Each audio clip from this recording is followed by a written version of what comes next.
Hola, ¿qué tal? Muy buenas tardes, muy buenos días. ¿Qué tal, camaradas? Estamos nuevamente aquí en su programa Entre Camaradas. Y el día de hoy tenemos a dos personas muy importantes. Tenemos al Inge Itan Hola, ¿qué tal? ¿Qué tal? ¿Cómo están? y por el otro lado a alguien que ya habíamos tenido por aquí, que estuvimos en la discusión de inteligencia artificial, al Inge. El día de hoy tenemos otro tema, un tema interesante, sobre todo importante para todos los que se dedican al desarrollo, los que se dedican a la programación y que sobre todo se quieren a aquellas personas que se van a integrar a saber por dónde tenemos que empezar o qué tenemos que saber aprender para iniciar en este ámbito de la programación. Entonces estamos hablando de los repositorios, pero nos gustaría que nos fueran explicando. Dice por ahí producción que ya se va a ir a comer, que nosotros nos vamos a quedar solos, pero no pasa nada, o sea, nosotros podemos trabajar sin él, no pasa nada, que él ya se va a comer. Y bueno, les cedo las palabras a ustedes, camaradas. Ustedes díganos, háblenos de cuáles son esas herramientas que ustedes utilizan hoy para poder trabajar en equipo, colaborar en equipo, y que nos digan cuál es la importancia, cuáles son las más famosas, cuál es el rol que existe dentro de esas plataformas. Se le llama plataforma. Ustedes díganos, a ver, ¿quién empieza? Que bueno, empezando por las más famosas, pues está GitHub, que es una plataforma justamente para poder controlar todos los desarrollos que se hacen en cualquier empresa. Yo creo es GitHub y Bitbucket, que son plataformas muy parecidas para poder controlar todos los proyectos que existan dentro de la empresa, o para el uso personal, ya sea para poder aprender, para poder saber cómo controlar mis versiones del proyecto, que no se me vaya a borrar nada o se me vaya a perder algún cambio importante que estoy trabajando sobre el mismo. Yo digo que esas dos son las más famosas, ¿no? Ok, aquí la situación es que, bueno, para ir poniendo como más en contexto, cuando alguien se empieza a dedicar a la programación, sabe que se tiene que bajar un editor. Si es que requieres, vamos a buscar alguna plataforma que nos ayude con el código, pero cuando trabajas en equipo, creo que sobre todo muchos estudiantes creen que lo que tienen que hacer es pasarse el código y entonces estar trabajando sobre ese código. Entonces ahí por eso es que quise puntualizar para qué sirve principalmente esta herramienta, ¿no? Para hacer un trabajo colaborativo. Y aparte sirve para hacer las versiones. O sea, ya me equivoqué y pasa mucho en las escuelas que de repente, híjole, ya puse algo y no me acuerdo qué quité, qué puse, y ya no puedo regresar a un código anterior donde era funcional. Entonces, a ver, platícanos, Inge Itan, ¿qué podemos ahí continuar aportando? ¿Ya has aprendido ya? ¿Para producción ya? Por favor. Yo me la vivo peleando con producción. Ahora sí, precisamente como usted comenta, muchas veces me llegó a tocar que en trabajos en equipo en la escuela era de, te paso la carpeta, o te pasan en un comprimido RAR con las carpetas o con los archivos del programa para ver ahora a quién le toca, y tenías que estarnos pasando la carpeta entre nosotros, o ya nada más te pasaban un archivo y decir, ponlo en tal lado y funciona, ¿no? Entonces siempre era mucho este problema, y ya cuando me integré en un ambiente más laboral, más profesional, ya me dijeron, vamos a utilizar GitHub. Y ya yo dije, ¿para qué sirve? Y ya precisamente sirve para que ya no estemos de pásame una carpeta, de pásame tu archivo, ya nada más se sube el repositorio, y yo ya no tengo que estarle pidiendo a nadie que me dé su trabajo. Ya simplemente yo puedo ver el repositorio en GitHub y decir, aquí está el trabajo de puedo tomarlo, podemos estar trabajando los dos sobre la misma versión del proyecto, o cada uno tener una, cosas por el estilo, y facilitan muchísimo el desarrollo. Y es muy importante entender cómo funciona toda esta parte de participar dentro del repositorio. Ok, entonces, a ver, vamos entendiendo. ¿Deberíamos o no deberíamos, Inge? ¿Deberíamos de aprender esto primero y después los lenguajes de programación? ¿Deberíamos de aprenderlo al mismo tiempo? ¿O por qué? ¿Qué está pasando en las escuelas hoy en día que se dedican al desarrollo y que pocas lo integran dentro de su marco curricular? O sea, que lo integran para enseñarlo. ¿Qué es lo que está pasando ahí? Porque si bien ahorita, como lo expone el Inge Itan, pues dice, es que nosotros nos pasábamos las carpetas, y yo creo que a más de uno nos ha pasado que Y incluso ya se pierde el proyecto, ¿no? Y es que yo te lo pasé en la USB y ya lo perdiste. Y aún cuando tenía yo en local una copia, ya también se perdió y ya no lo tenemos, ¿no? Entonces, ¿en qué momento es donde se debería de estar aprendiendo esto? A ver, platícanos tantito, Inge Jaime. Yo creo que antes de aprender a programar sí se debería de aprender Git, porque son dos cosas. Git y GitHub son cosas muy distintas. Como ya lo habíamos mencionado, GitHub es la plataforma para subir todos nuestros proyectos, ya sea laborales o de aprendizaje propio.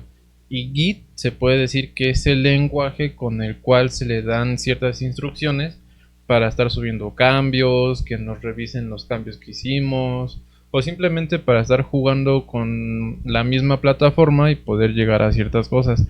Pero yo creo, para que no pase lo que dijo el Ninja Itan, de estar perdiendo archivos, que sea una carpeta, que se duplique o se pierdan mis cambios importantes, yo creo sí primero es importante aprender Git, y ya después de eso, ya que se esté bien dominado Git, porque hay una infinidad de comandos e instrucciones, las cuales son para un programador como ahora sí que el pan de cada día, que ya tienen que tener memorizadas, y ya con esto poder hacer sus distintas soluciones conforme a los problemas que se le puedan pasar. Porque Git es el lenguaje de programación, por así mencionarlo, para GitHub, pero también hay otro lenguaje sobre Git, que cuando alguien tiene un error, está la consola de Git y se abre otra consola de la consola para poder solucionar los errores que se te presentan. Pero sí, yo creo, para cualquier programador es indispensable que primero inicie por aprender Git totalmente. O sea, nos estás diciendo que cómo te fue a ti en la escuela cuando estuviste aprendiendo en la carrera. ¿Aprendiste el Git? No, desafortunadamente en ese tiempo en la universidad empezamos en el 2016. GitHub y Git existen creo desde el 2012, pero durante el 2012 y el 2016 no tenían tanta popularidad. ¿Popularidad? Sí, eso, ¿En qué gracias. estará pensando? No tenían esa fama, y hasta apenas del No se quiso complicar. Quitó popularidad y metió fama. Ya, fama, Lo siento, ya, lo ¿para siento. qué me complico? Ey, y ya del 2020 para actualmente en este año, ya es muy sonado GitHub, ya todos quieren tomar certificaciones y demás. Yo sí la sufrí porque era de los que tenían una carpeta con la versión 2, luego de la versión 2, versión 2.2, luego de la versión 2.2, la versión 2.2 la buena, y así sucesivamente. Sí la sufrí mucho. El que tenías proyecto final, ahora sí es el bueno de...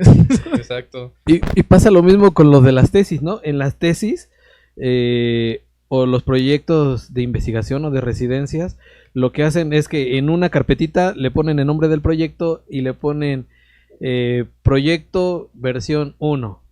Si bien te va, o proyecto A, proyecto B, proyecto A, el bueno, proyecto A, el más bueno, así como dice Itan, ¿no? Y entonces no llevas un control, pero tampoco hay un control del documento.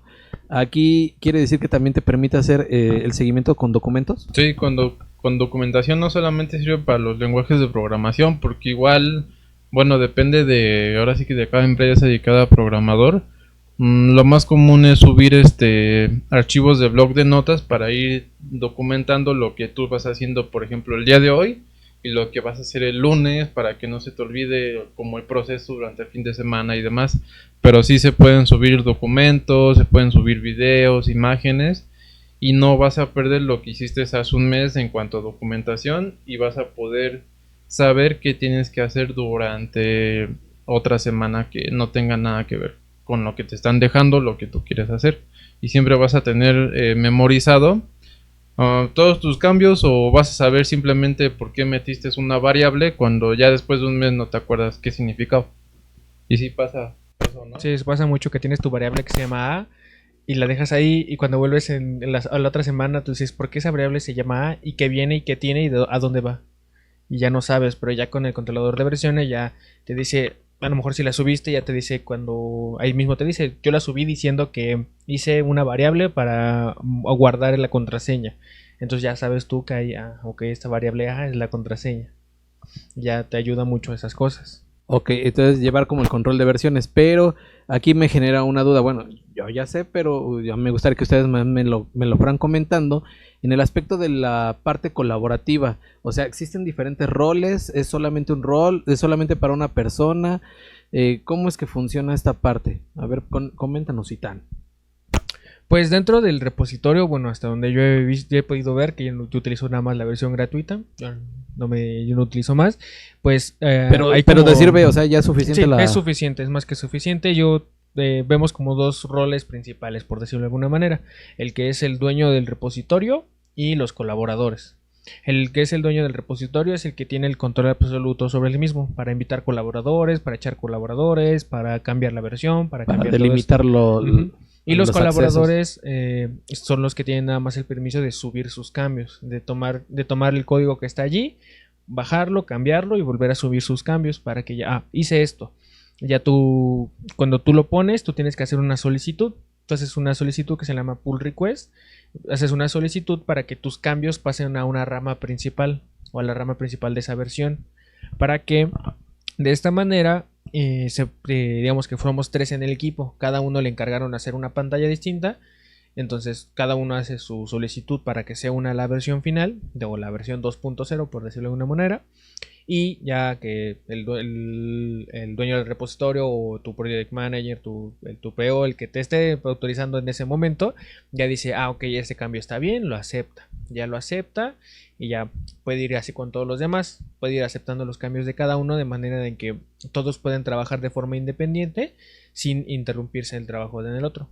Y por ejemplo, cuando tú ya subiste tu parte y el otro hizo su parte, luego cómo van fusionando o cómo le dan la oportunidad de que la otra persona pueda aprovecharse de los recursos que tú acabas de implementar. Ok, eso es una cuestión distinta porque digamos que ya se nos metemos en el funcionamiento de Git, ya no nada más de GitHub. Todas estas uniones que se le dicen merge, que es literal mezclar o entremezclar los cambios que se hicieron, ya se mete con Git, porque Git eso lo hace de manera automática. Toma todos los códigos, digamos que se hacen cambios en un código en concreto y hace como una especie de mezcolanza con lo que tienes y le mete lo nuevo. No los reemplaza directamente, sino que toma los cambios que se hicieron y los implementa en el archivo existente. Digamos que yo cuando hice un cambio, ¿no? Yo hice un cambio que mete una pantalla. Y digamos que fue por ramas, se le dicen ramas, ¿no? Entonces tenemos una rama principal y de ahí sale una subrama para mí. Y mi compañero está en otra subrama. Y yo subí la pantalla que me solicitaron. Ya la subí yo todo bien. Pero digamos que a mí me encargaron hacer otra cosa. Y al compañero le dicen, oye, esta pantalla la subió bien, pero este botón lo queremos verde en vez de azul, ¿no? Entonces hazlo tú. Entonces él lo que tiene que hacer es tomar los cambios que se fueron hacia la rama principal y jalarlos hacia su trabajo. Para de esta manera él tener la pantalla que yo hice dentro de su rama de trabajo. Es una especie de paso código de un lugar a otro.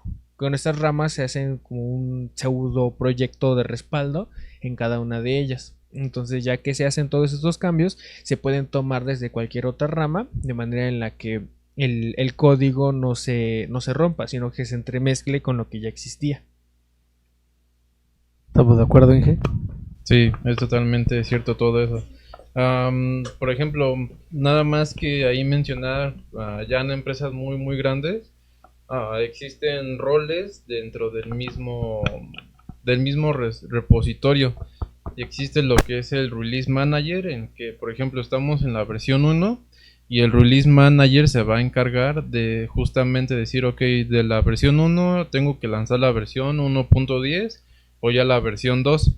Después de eso existen los testeadores, QA o los que checan tu código, en pocas palabras, que son los que como nosotros como desarrolladores les mandamos la pull request. Lo que dijo el Inge Itan es de que cuando a Itan se le deja la tarea, pues siempre va a existir un pequeño grupo de testeadores para verificar que realmente la lógica que implementó Itan está bien hecha. Porque puede estar funcionando, pero no está optimizado. Exactamente. O al revés, puede estar optimizado y no está haciendo la tarea que se le dejó a Itan.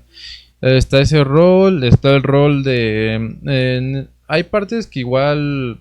Hay repositorios que ya tienen bots automatizados el cual le van a decir a Ethan, oye, tienes un error aquí, antes de que te revise QA o los testeadores tu código, corrígelo antes de que te vayan a decir algo y te tardes más.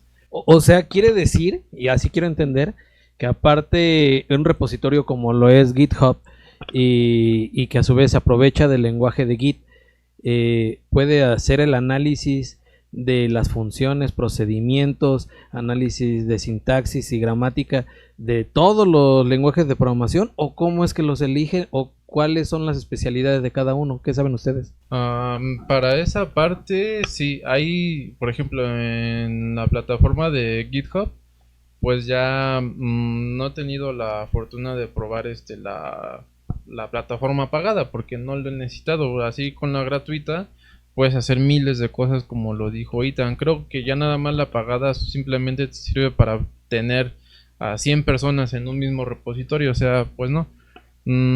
Pero sí, ya hay bots que se encargan de decir la función de Ethan o lo que implementó Ethan está mal, hay que corregirlo, y ya le va avisando a Ethan todo lo que tenga que corregir.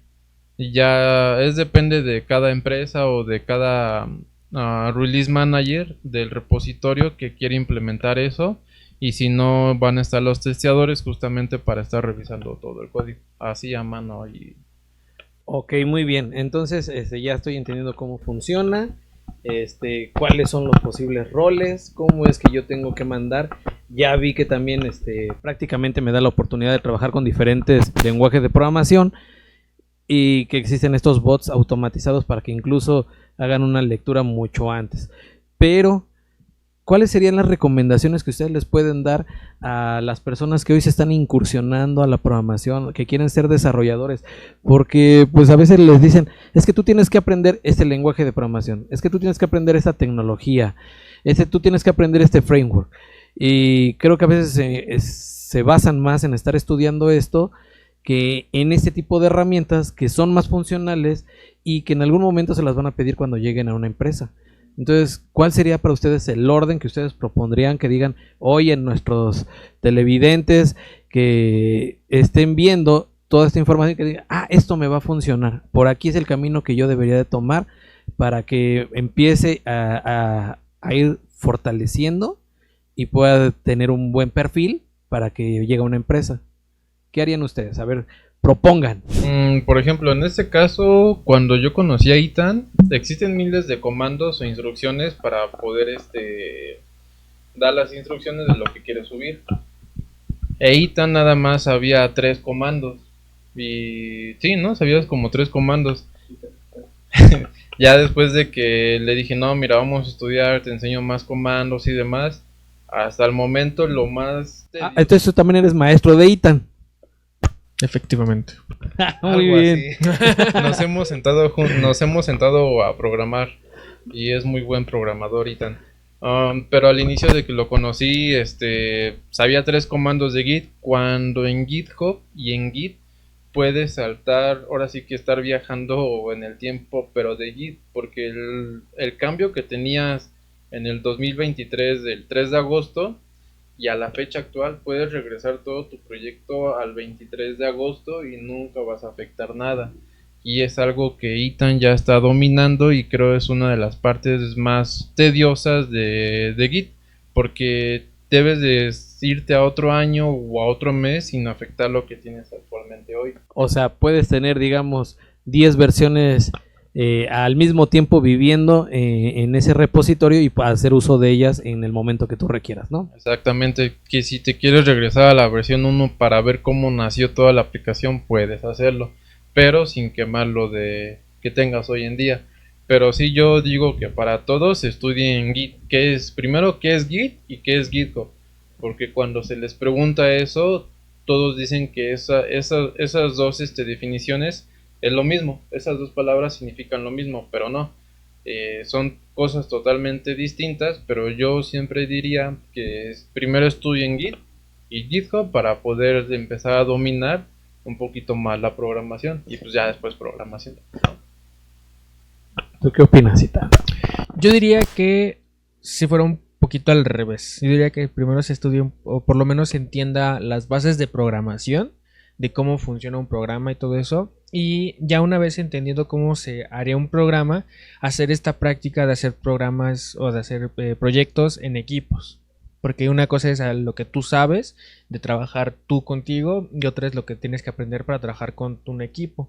Entonces yo creo que esta práctica para trabajar en equipo, de crear un repositorio, o sea, que tú mismo seas tu equipo, de crear un repositorio y no solo estudiarlo, sino que ver los cambios que se generan, qué problemas se pueden generar al estar haciendo qué cambios concretos, de manera en la que ya no nada más entiendas el funcionamiento en sí, sino ya entiendas la práctica de lo que va a generar lo que estás haciendo, de manera en la que ya entendiendo la programación ya puedes generar un proyecto y ya cuando te toque trabajar con alguien más tú ya mismo puedes hacer el ejercicio de decirle, vamos a hacer esto así, así y así para que no pase esto, ¿no? O lo hacemos así para que pase de esta manera. Entonces ahí también quiere decir que puedes controlar a la gente, ¿no? Porque si no te cae bien, claro, sí. no es una buena persona que está aportando al trabajo, igual ponte a trabajar, pero sobre esta línea, y a ver si un día nos funciona algo tuyo, lo tomamos. Sí, se podría hacer también. Bueno, entonces también la misma tecnología te ayuda a trabajar de forma colaborativa y controlada. Correcto, sí, te permite controlar el trabajo de cada una de las personas de forma precisa. De esta persona hizo esto, de esta persona hizo esto, y de en qué momento lo hizo incluso, o en qué momento lo subió a su cambio. Te mide entonces también la producción. Correcto, te dice exactamente de cuántos commits, cuántas veces has enviado trabajo al repositorio. ¿Qué es un commit? Un commit es ¿cómo se le dice? A un conjunto de trabajo. Digamos que yo en mi proyecto tengo 5 archivos. Yo para el cambio que me pidieron modifiqué 2 de esos archivos. Entonces yo lo que tengo que hacer es añadir esos a un commit. Un commit es como decir, este es mi trabajo. Y después se tiene que enviar. Se envía este conjunto, que es lo que le decía, que es el conjunto de cambios que se le hicieron esos ¿cómo se llama? Esos documentos, esos archivos, y ese conjunto de cambios y documentos es lo que se envía al repositorio. No se envían los documentos como tal, sino que se envía este registro de cambios. Entonces ya este commit es lo que se sube y lo que interpreta el lenguaje para unirlo al nuevo archivo o a crear el nuevo archivo de acuerdo a todo esto. Entonces de esa manera ya y todo se controla perfectamente. O sea, el sistema sabe cuándo se hizo ese commit, sabe cuándo se envió y sabe en qué momento, o sea, si tal le rompió el código a tal, se ve. O sea, no es... El Inge te ha puesto a estudiar, ¿verdad? Sí, un poco bastante. No, porque se sabe de pe a pa los procesos. No, me agrada. Entonces tenemos ahí 2 propuestas para todas las personas que hoy están estudiando las ingenierías y están en el ámbito del desarrollo. Pues aquí nuestra compañía nos están mencionando.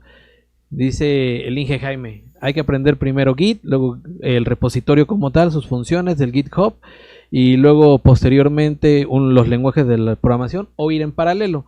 Mientras que Ethan nos menciona que debería ser primero es tener esa lógica, la forma algorítmica, posteriormente entrar a un lenguaje y ahí a su vez ya empezar también a involucrarse con el Git y el GitHub, ¿cierto? Muy bien, bueno, pues les agradezco que hoy hayan venido aquí a nuestro programa Entre Camaradas, un gusto, y sobre todo seguramente va a haber muchas personas que les va a agradar este contenido porque no saben por dónde empezar. Hay veces que nada más están programando y no saben que incluso pueden trabajar con alguien que está en otro país, ¿verdad? A través de este tipo de herramientas. Entonces, pues esperen más información, no lo vamos a dejar hasta aquí este programa, yo creo que tiene mucha tela de dónde cortar, vamos a continuar y les agradecemos nuevamente, Inge Ethan, Inge Jaime, muchas gracias por estar aquí con nosotros y esto fue Entre Camaradas. No dijo nada. No dijo nada, no. Entre Camaradas. Entre Camaradas. Muchas gracias, nos vemos. Muchas gracias.